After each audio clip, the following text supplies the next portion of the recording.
जय गौरी शंकर महादेव की जय हो। मित्रों, मेरे गुरु जी को मैं दंडवत प्रणाम करती हूँ और गुरु माता जी को दंडवत प्रणाम करती हूँ।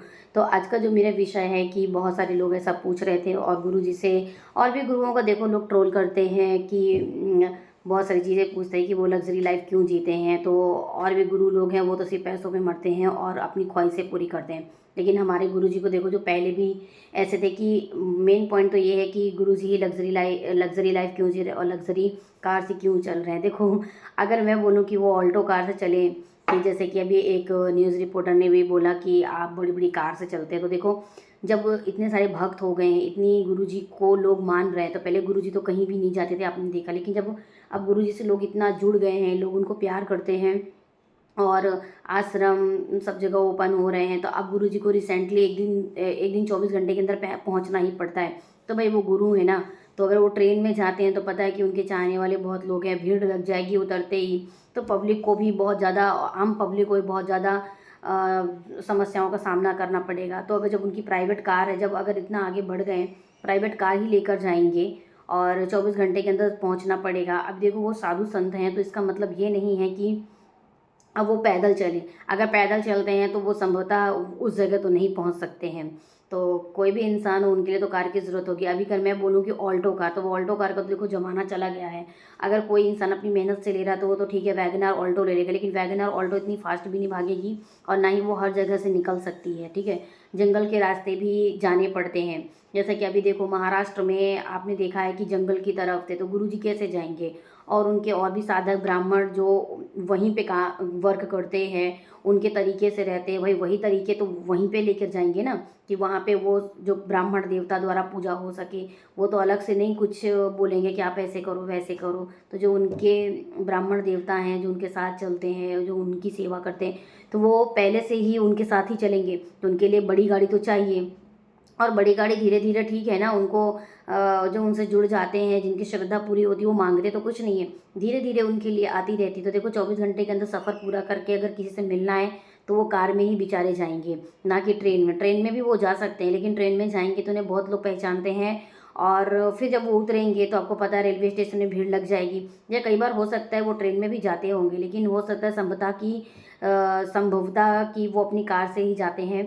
जो भी ड्राइवर हैं, एक दो ड्राइवर जाते होंगे, बदल बदल कर लेकर जाते हैं। जगह जगह पर रुकना होता है और उसमें और भी 3-4 लोग बैठे होते हैं और उनको आरामदायक भी रहता है और जल्दी पहुंच रही है। और जिधर जाना है, जंगल में जाना है, जंगल में वो कार जा सकती है और टाइम पर पहुंच जाते हैं। और भी 2-3 गाड़ियां अगर उन लोगों ने रखी है तो वो इसीलिए रखी है। और किसी ने कहा कि गुरुजी क्या हमारे गरीब थे, क्या उनके पास कभी कुछ है। देखो गुरुजी को जब मैंने पहले भी देखा था ना, पहले भी जितना भी ज़मीनें बना इतनी ज़मीनें थी, वो ठीक है गाँव है, वो खाली है। तो अभी पब्लिक को रुकने के लिए भी बहुत ज़्यादा समस्याओं का सामना करना पड़ता है। तो देखो गुरुजी तो बनवाएंगे ही, और तो गवर्नमेंट तो कोई सुविधा नहीं देगी।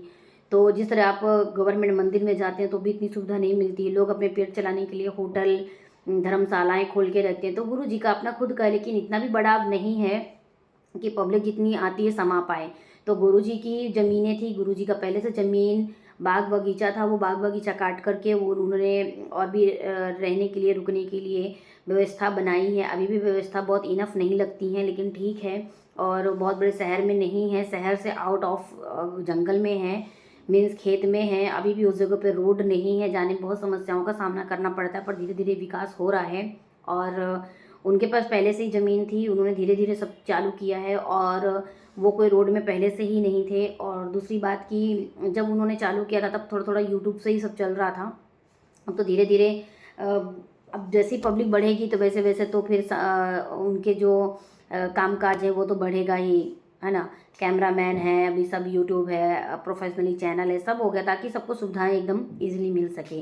तो पहले से ही उनके पास सब कुछ था और भगवान की कृपा से और सब कुछ है। देखो गुरु है तो पब्लिक आ रही है, तो भाई मैं बोलती हूँ कि तो गुरु जी नहीं मांगते। लेकिन एक चीज़ तो है कि गीताओं में भी लिखा है, शास्त्रों में लिखा है कि जब भी हम किसी के दरवाजे जाते हैं तो 2 रुपये तो चढ़ाते ही हैं, या 2 रुपये बच्चों को भी दे के जाते हैं ना, आशीर्वाद के तौर पे। तो हम भी जब उनसे आशीर्वाद लेते हैं तो आशीर्वाद के तौर पे कोई 500 देता है, कोई 100 रुपये डालता है, वो भी हाथ पे नहीं लेते हैं, दान पेटी में जाता है। सामान जो लेते हैं 100 रुपये का वो अंदर मिल रहा है, ऐसा तो नहीं कि कोई बाहर ठग रहा है। फिर जिसकी स्वेच्छा है वो जो भी चाह रहा है। तो मुझे वीडियो में यही बोलना था। और ऐसा कोई लग्जरी जीवन नहीं है कि वो एक सिंपल से कपड़े ही पहनते हैं, वाइट कलर के सिंपल सी उनकी स्लीपर रहती है, कोई सोना नहीं, कोई चांदी नहीं पहनते।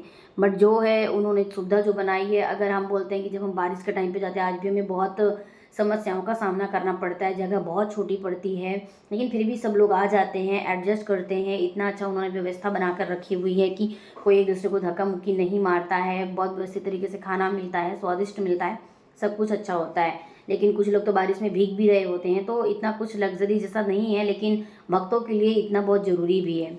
लोग रुकेंगे कहाँ, थके हुए आते हैं ना, तो लोगों को तो समस्याएं हैं ही, लेकिन फिर भी लोग आते हैं, रुकते हैं, रुकने के लिए भी रूम भी नहीं मिल पाते हैं, तो और भी ज़्यादा सुविधा होनी चाहिए। तो भी ठीक है, इतनी चीज़ों में तो इतना बहुत इनफ है। और नेक्स्ट वीडियो में मैं आपके साथ फिर से मिलती हूँ। मेरी कोई भी गलती हुई हो तो इसके लिए क्षमा चाहूँगी। और प्रणाम गुरु जी।